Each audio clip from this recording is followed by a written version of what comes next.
This is Maggie. I am going to use my Gorilla my Gorilla painter box, which I've used it once and I'm gonna use it again. This is for my acrylic paints, so I'm gonna get this stuff out and work with this, so I'm excited about that. I have a canvas here that I'm going to use, which is a big canvas. I'm going to gesso this so that it helps with the colors. So I'm going to be working on that, but before going to that, I wanted to show you a couple of items that I got. I'm going to use a combination of for the acrylic paints, I'm going to use this set that I have here and my Jane Davenport acrylic paints as well. So it'll be, that's my plan, to use that. But before going there, I wanted to show you something that I ordered. I was watching a video where someone was using this, it's called Coliro Pear colors, handmade Germany, and it is the gold watercolor, but it's so vibrant and so much glitter on it. I mean, it's just beautiful, and I just had to have it. I have one watercolor that is gold. It's from the Jane Davenport, and I use it and I love it. But I love this one because this one is pretty intense and it does have different shades of gold, including that pearl gold. And actually what I did is I made a card and I used it here, and hopefully you guys can see it, but this has the gold, this shape of gold, this one for here, and then I used the white for the leaf. Hopefully you can see that.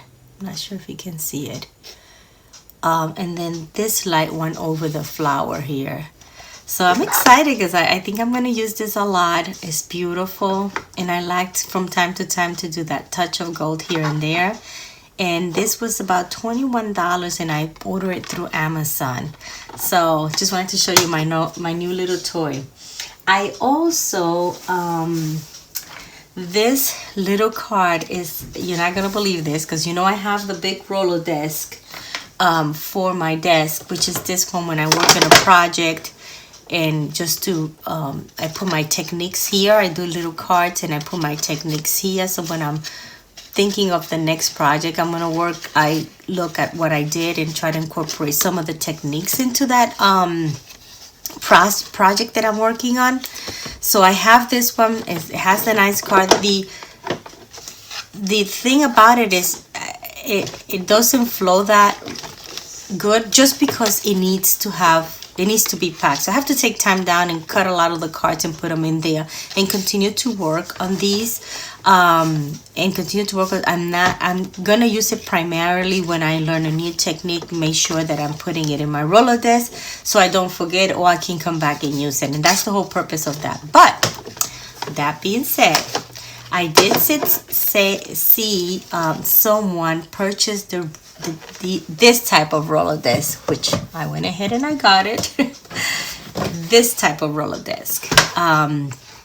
And the reason why I bought it is like, Maggie, why do you have to Rolodex?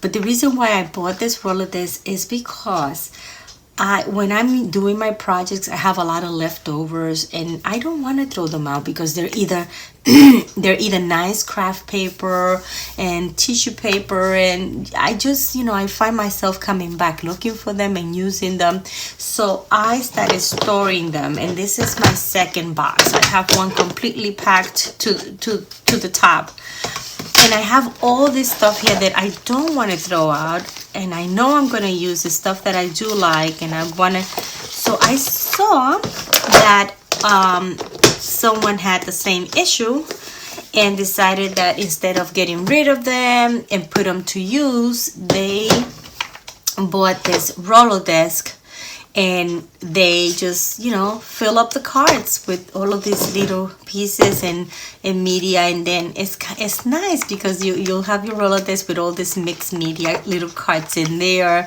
And so I said, oh, I like that. And so I don't feel guilty throwing this out and being able to use it. This will take forever, obviously, but every time I have downtime, I can just go ahead and just pull a card out, get some matching cards, and use my mixed media, my matte medium glue, and stick them here. And they're not watercolor, so it'll be more of a this will be more of a craft paper, acrylic paint, and maybe some of the distressed crayons, using them here, and maybe a little sticker here and there, but it will not be watercolor. Now the big one, yes, because these are purposely making the cards watercolor, because I love watercolor, and I use it a lot, and I'm learning, you know, you learn so much with watercolor and new techniques. So so I'm going to continue to use this primarily for my watercolor and techniques here, and then this will be for my mixed media to kind of lower down my stash and put it here and have those cards. So we'll see how that goes. So that's what I did.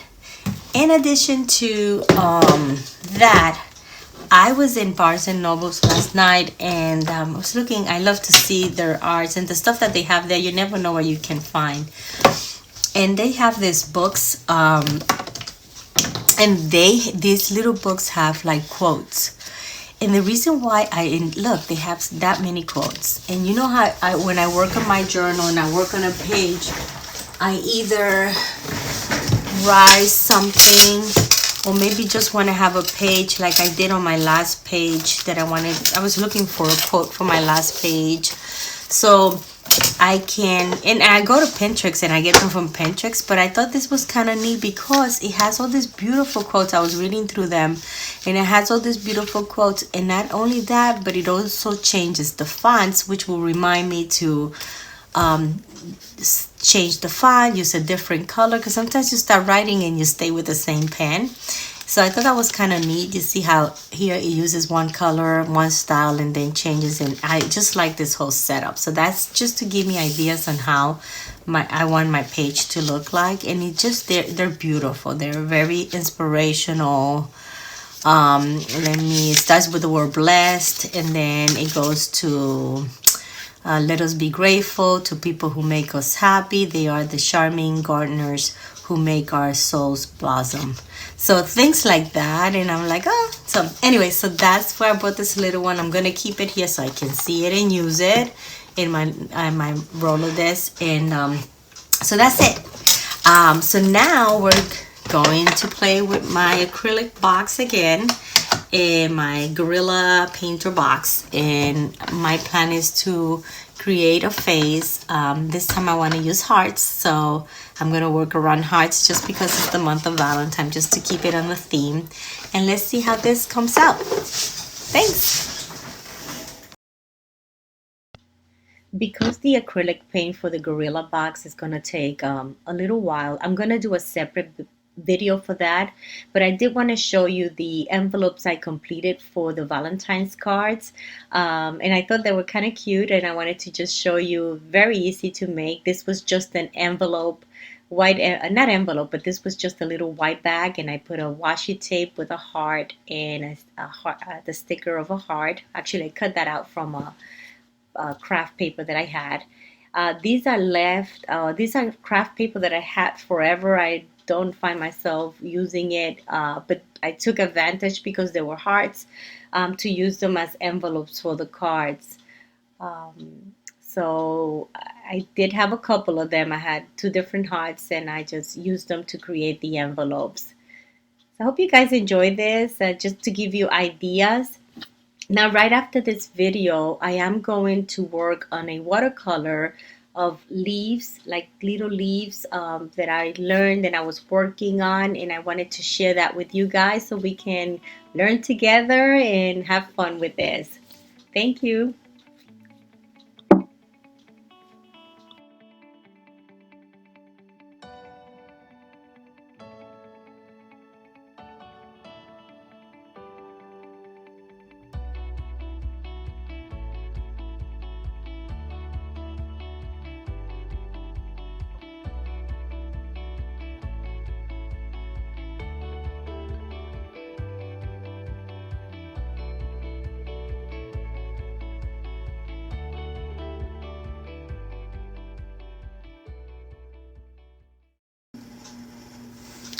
Okay, so I put one of my Rolodex card, and I'm just gonna create the leaves in the back of it. This is watercolor paper.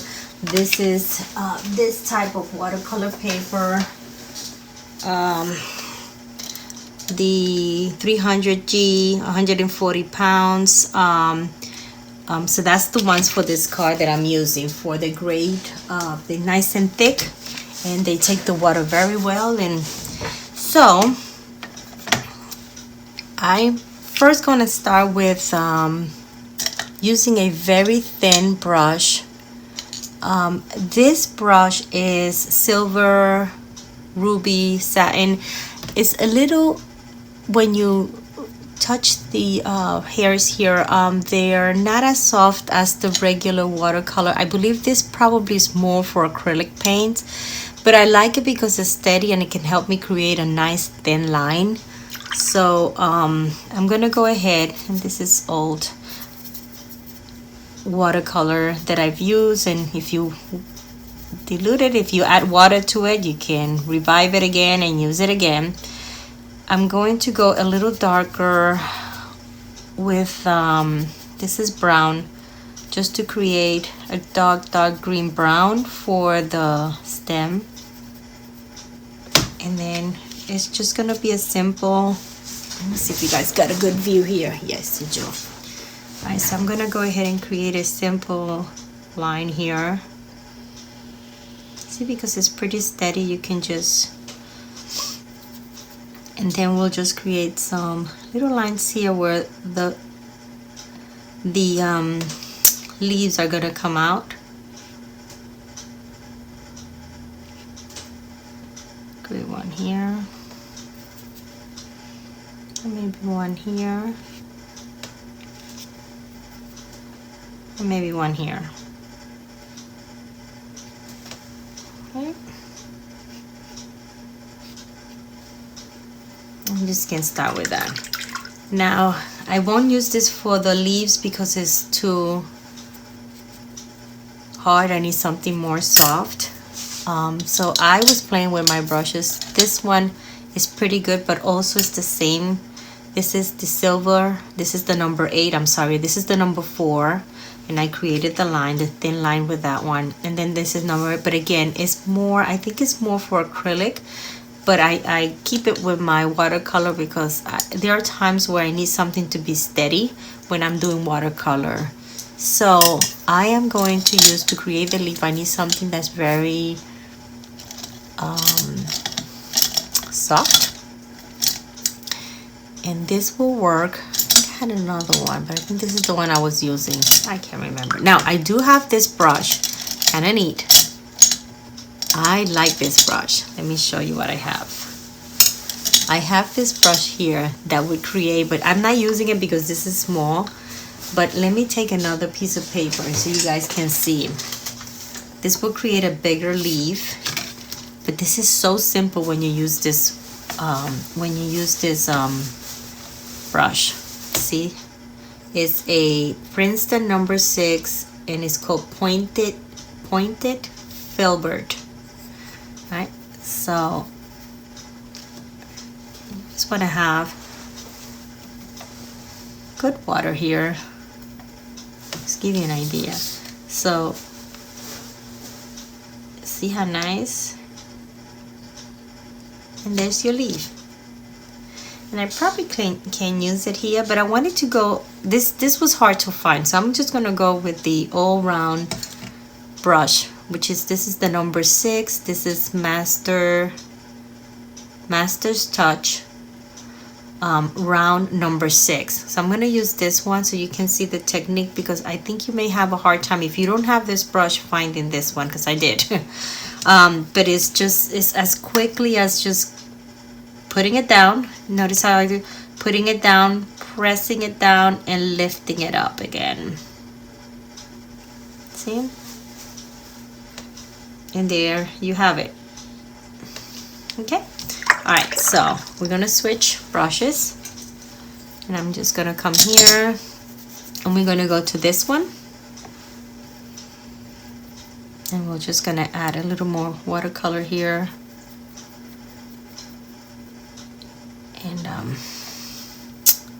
maybe I don't want to make it. Let's add a little bit of I'm gonna add a little bit of orange. I don't want it as green. Just a little bit more. I think this will do it. All right, so we're gonna come here and we're gonna do the same technique with this.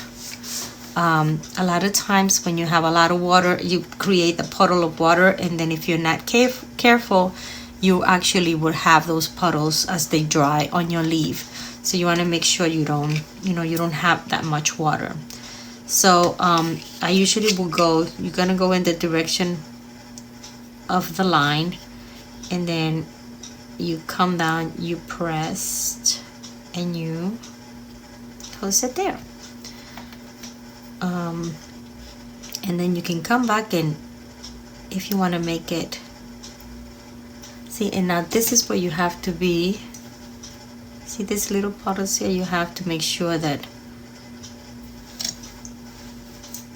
you can clean that up with water. And come back and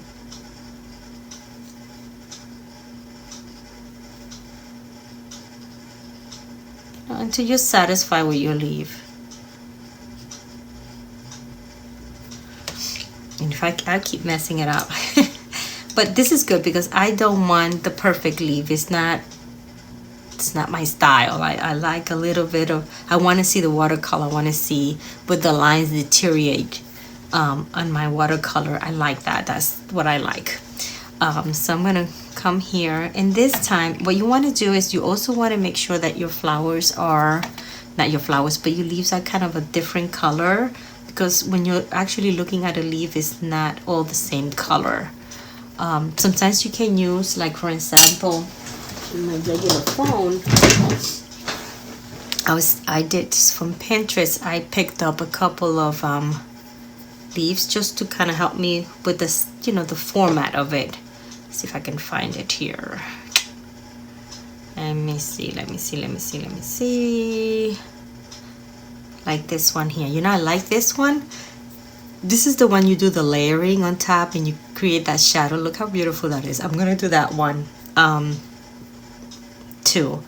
Not here because I have, you see how, now if you use this as a sketch, then you want to come back and but I'll wait and come back, and I'm gonna make this darker, but I'm gonna make sure I have this little knots here. See if you guys can see it. Little knots here, just to create it more. And then if I have a leaf going over, I can create that. And I think I'm gonna do it because I started with the light color. Let me see if I can go ahead and do that. So we leave it here for us to follow. And then we'll come back again. This time I want to change. I'm gonna make my leaf. Actually, I'm gonna make it darker. Let me make it darker for here. And then here we'll just kind of do the same thing. You press down. Now notice how when I used the other brush, it was faster. And then again, be mindful of those little, see, I'm using a lot of water, so you got to be careful of those parts, because that's exactly how it's going to dry. And so you have to be careful with that. Now I'm going to go with this color here. That's more of a brownish color. And I wish I had made, well, I don't have that much space, but if I had made this leaf very big, I can have this one overlapping it. It's gonna look weird if I create a big one just to try to do that overlap here. See, I'm gonna have this line here that I don't like, so I'm just gonna make sure I just change that. And also, one of the things you wanna make sure is that, good thing about watercolor, you can erase it if you catch yourself making a mistake with water and coming back again.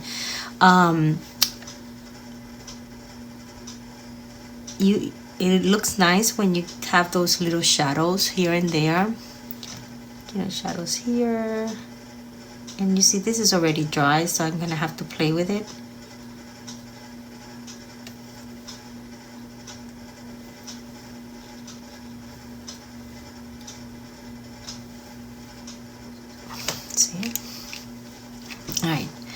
And then let's now go with this color.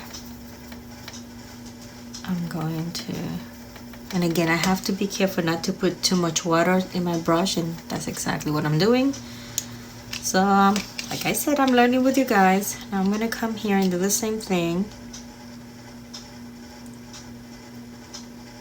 Look how beautiful, this one I like. And then see, and you just want to make sure that, because that eventually becomes a problem here if you don't like that.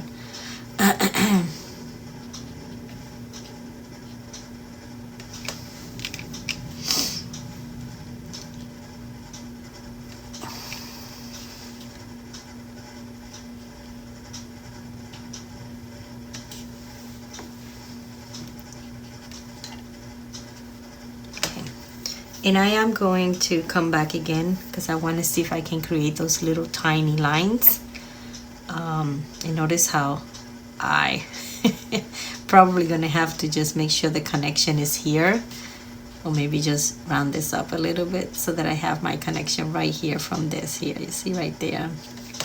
Alrighty, now let's go with more of a, I'm gonna use this color, but I'm gonna add a little bit. Let's just bring it out here. I'm gonna add a little bit of brown to this color. Let me go with this brown. Okay, now this is dry, and then as I was drying this, I saw my new products, and I want to use them because I want them to look, because I was playing with this before, and I want it to look like, let me show you. I'm gonna give it that little nice, let's see here. So we're gonna do the same thing here a little bit, not as much as here, but I want to do the same thing here, but I want these lines. So I'm gonna go with the gold first and create that gold color, and then come back and do the lines. So hopefully I know what I'm doing here. Alrighty, so let's go back to my line. And I want to use the very, now this one has a very, you see, this is number 4, Simply Simmons, and it has a very pointy. I'm gonna go in here and I'm gonna do some shadows, and hopefully this will work. I'm not gonna touch the leaves because that's where I'm gonna add the gold first. I just wanna, the stand, I wanna create the shadows around the stand. So I'm gonna come here and probably just add a little bit. This may not be as thin. Looking at my brush, see, no, that's not gonna work. I need something very thin, and I do have one. Maybe even this one, going back to this one, because I can see, but I do have another brush, show you this, that I can go back here and use this one. I'm just looking for a very, very thin line. This may not work. Let's see. No, I want it thinner than that. So I learned that I need to try it before I used, I think I have way too much. Here, I used this one last time, and it was working really good to create my, now this is a 1/8 and doesn't have a name. So it must be one of those cheap brushes that I probably purchased. And I'm going with the dark color, because what I want to do is make sure that I have just a quick line. You see this? I think this is gonna work, because if I press down it gets a little thicker, but if I keep the, see right here, and then I want to create a knot here.